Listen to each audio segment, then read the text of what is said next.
교회가 구별하여 지키는 절기 가운데 오늘은 추수를 감사하는 주일로 구별하여 드리는 날입니다. 추수감사절의 유래는 구약의 절기들에서 비롯되었습니다. 여러분들이 신약에서 오순절이라는 절기를 들어보신 바 있을 건데 우리는 보통 성령 강림의 날로 인식하고 있지만 1차적으로는 보리를 추수한 날, 추수를 기념하는 날이 오순절이었습니다. 또 그리고 그 타작을 했던 그 마당이 훗날에 예수님의 갈보리 언덕의 십자가의 자리라는 살도 있습니다. 그 외에도 77절이라든가 초막절 등등 이런 여러 절기들이 모두 다 추수와 관련이 있습니다. 구약의 성도들은 하나님의 명령을 따라서 그 절기를 따라서 1년에 베푸신 하나님의 은혜를 감사하는 특별한 집회를 하곤 했습니다. 그런데 우리가 지키는 추수감사주일은 구약의 전통을 따르지는 않습니다.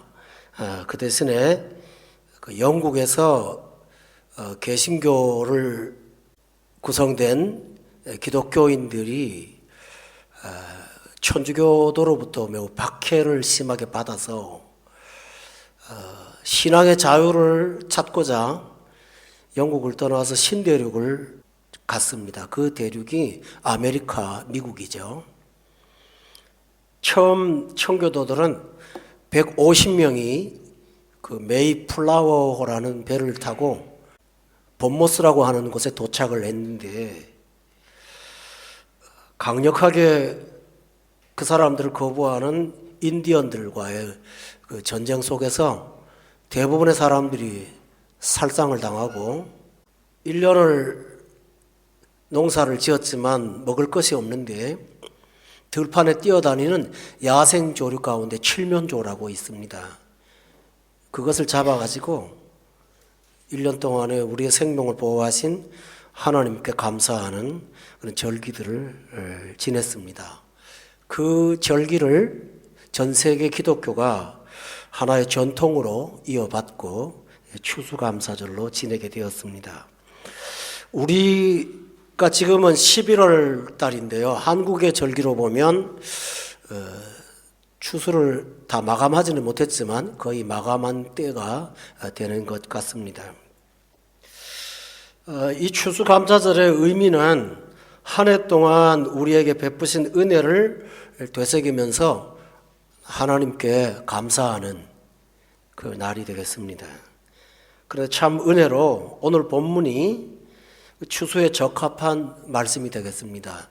22절 1장에 보면 보리 추수 시작할 때에 진행된 일이고 또 2장의 23절 제일 끝에 보면 보리 추수와 밀 추수를 마치기까지 진행된 내용이라고 해서 한 해에 꽉 찬 추수의 기간 동안에 일어난 일이라는 것을 말씀하고 있습니다.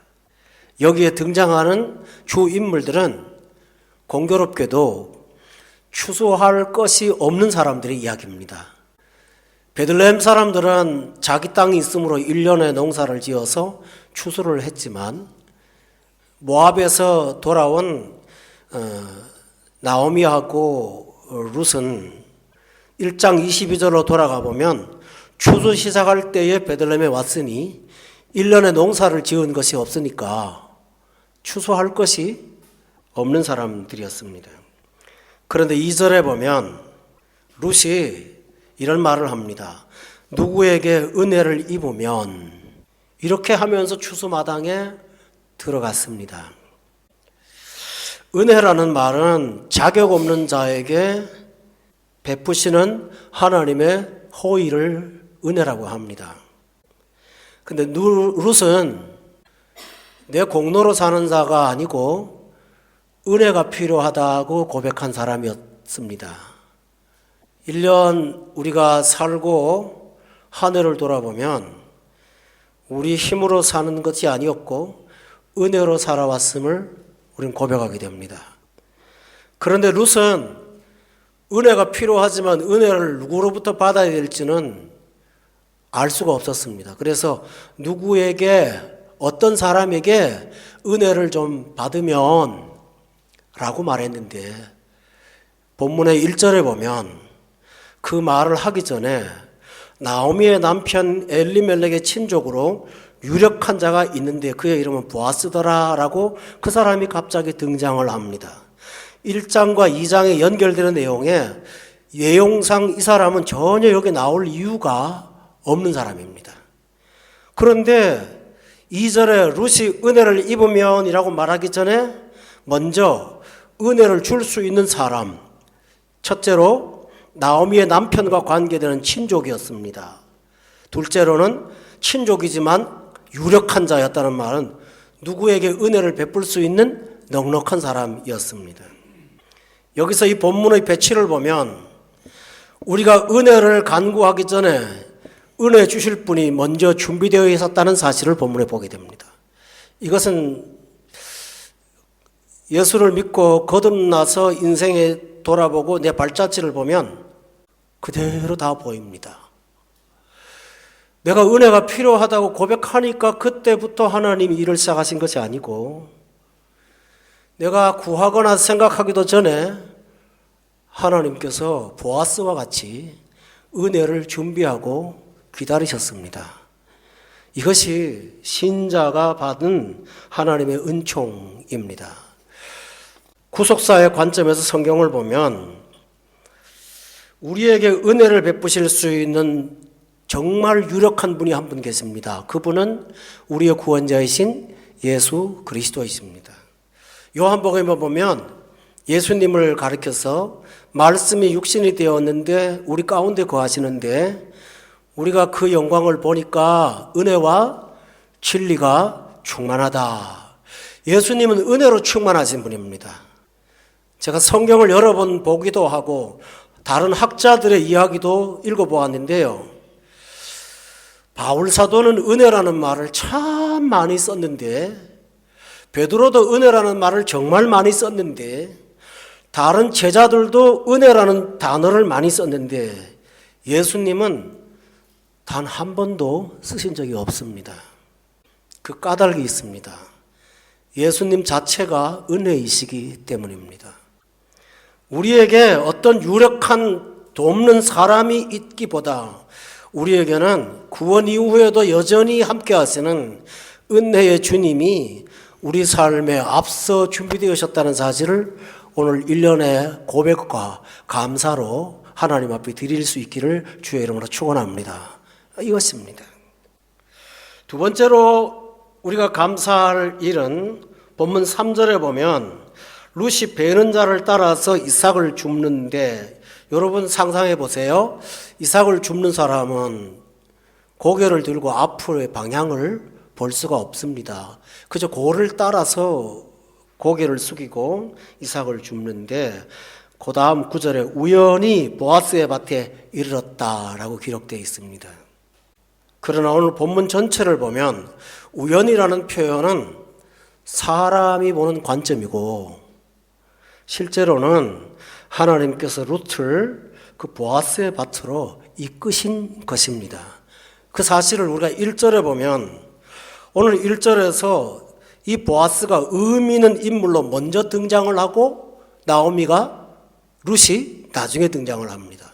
이 사실을 보면 룻은 우연히 간 것 같지만 그 우연한 발걸음은 하나님께서 준비하시고 인도하신 하나님의 섭리였음을 우리가 믿게 됩니다. 오늘 한 해 동안 여러분이 하나님 앞에 감사할 내용은 여기까지 이끄신 하나님의 섭리임을 고백합니다. 이것이 정말 감사합니다. 사무엘은 하나님의 도우심을 백성들한테 의도적으로 나타내려고 돌 하나를 세우고 이름을 에벤 에셀이라고 했습니다. 그 뜻이 하나님이 여기까지 우리를 도우셨습니다 라는 뜻입니다. 여러분과 저도 오늘 이 시점에서 하나님은 에벤에셀의 하나님임을 고백하기를 원합니다. 지난 한 해 동안 우리 하나님은 하나님의 기가 막힌 섭리로 우리를 여기까지 이끄셨습니다. 또 하나 있습니다. 보아스의 밭에 우연히 들어왔지만 그 안에는 하나님이 준비하신 모든 것이 있었습니다. 첫 번째로는 그녀를 보호하시는 하나님의 보호가 있었습니다.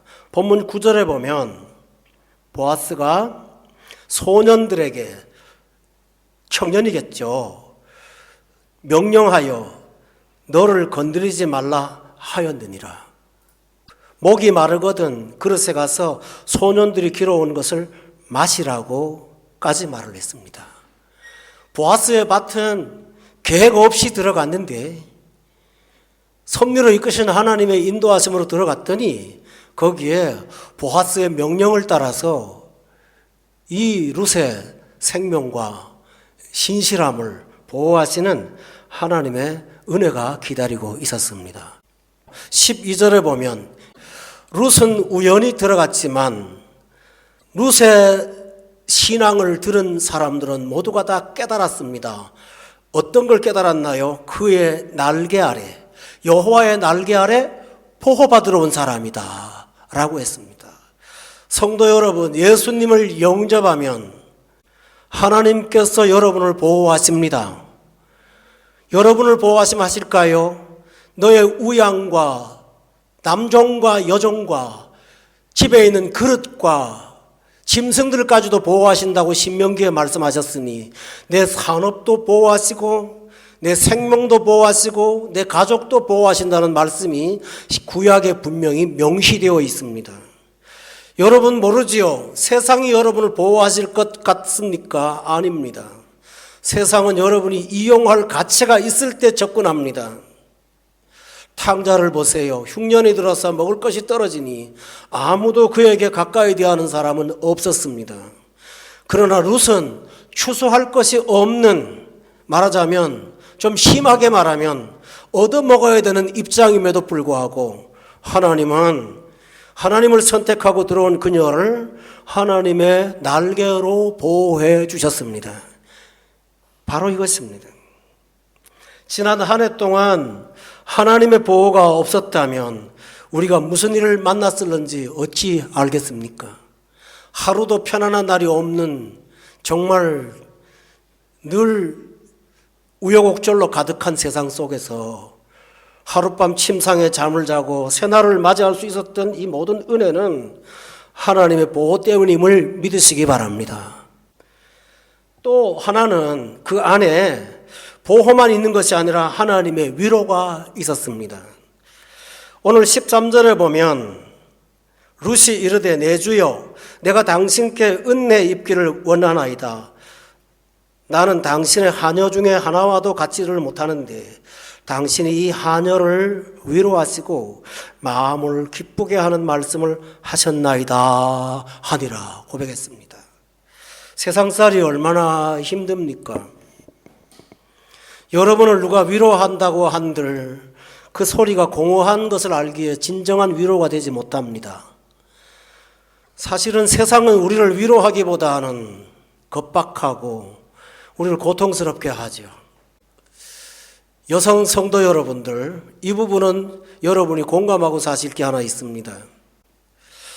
남편은 아무래도 여성들보다는 좀 힘이 있지 않습니까? 그러니 의지를 하게 됩니다.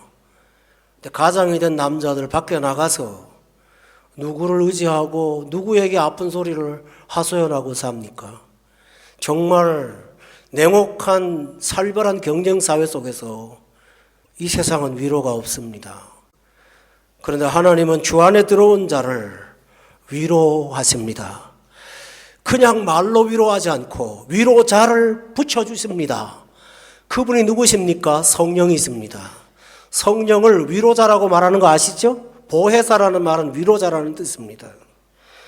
그리고 단순한 위로가 아니라 하나님께서 우리의 영혼과 마음을 늘 말씀을 통해서 기쁘게 하는 말씀을 늘 공급하여 주셔서 힘 빠지고 낙담하다가도 주님의 말씀을 듣고 다시 소생할 때가 얼마나 많았습니까?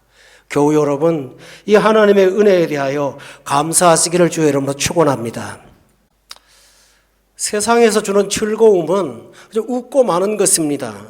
그런데 13절에 나오는 룻이 내 마음을 기쁘게 하는 말씀이라고 한 것이 무엇인지 아세요?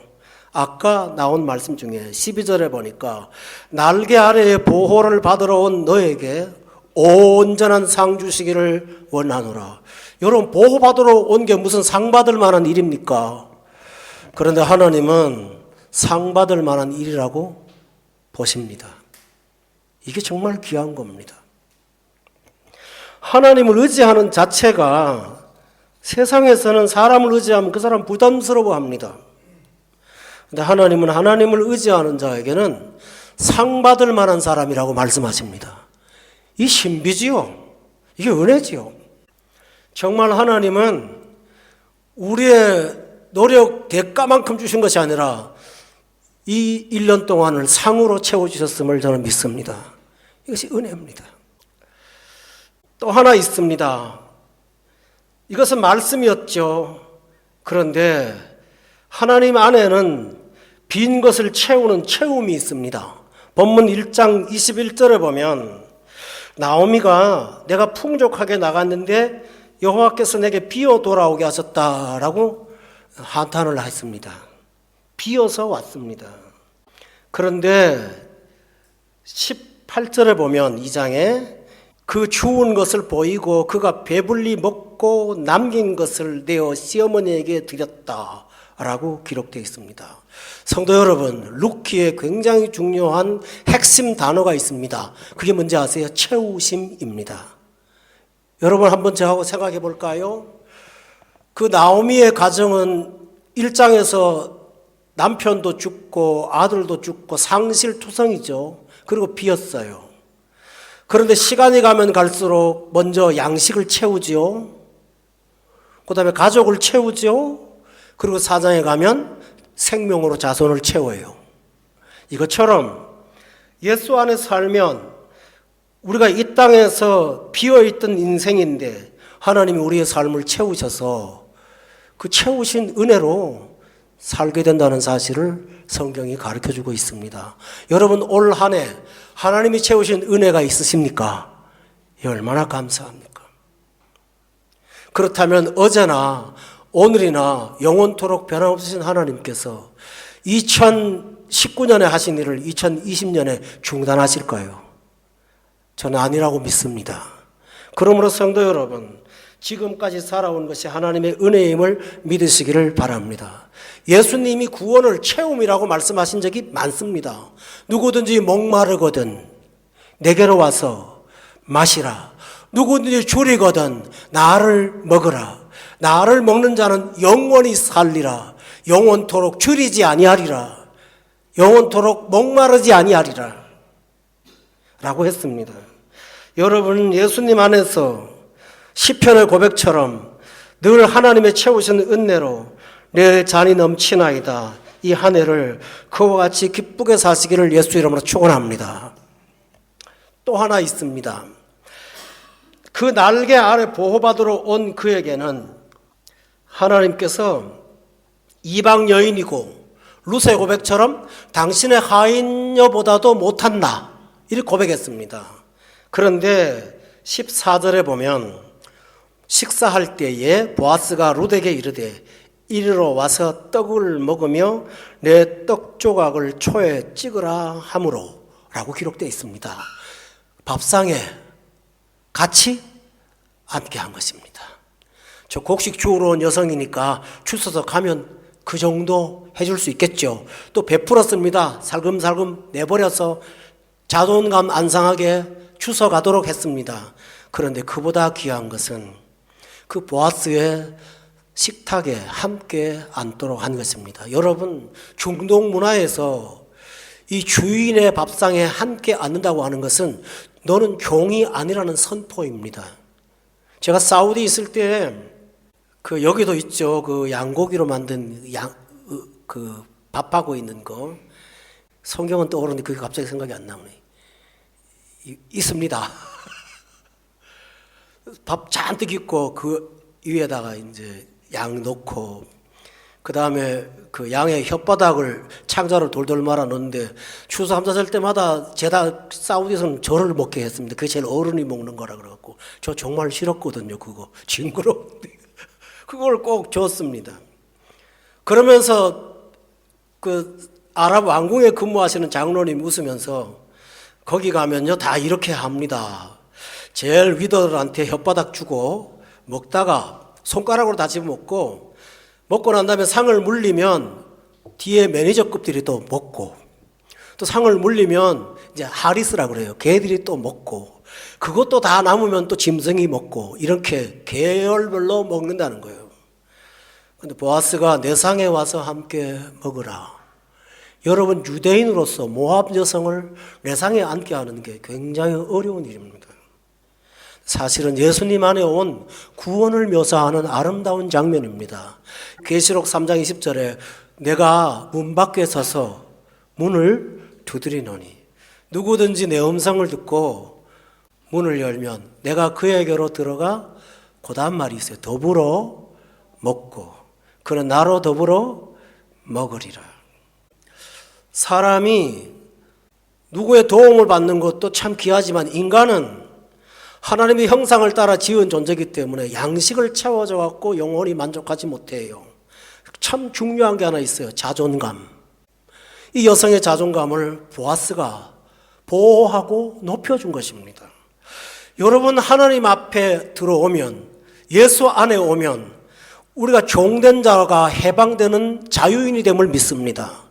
그리고 마귀의 자녀였던 사람들을 하나님의 자녀로 격상시키셔서 주님의 떡상에 앉게 하시는 좋으신 하나님이 나의 하나님이심을 저는 믿습니다. 하나만 더 진행을 하죠. 아주 중요한 겁니다. 여러분 살다 보면 좋은 날도 있지만 나쁜 날도 있고 그렇잖아요. 이 세상은 어쩐 날은 좋을 때가 있습니다. 그러나 고통스러운 날도 많습니다. 그런데 오늘 2장 20절에 보면 참 귀한 말이 나옵니다. 나오미가 자기 며느리에게 이르되 그가 여호와로부터 복받기를 원하노라. 그가 살아있는 자와 죽은 자에게 은혜 베풀기를. 그 다음 말이 중요합니다. 그치지 아니했습니다.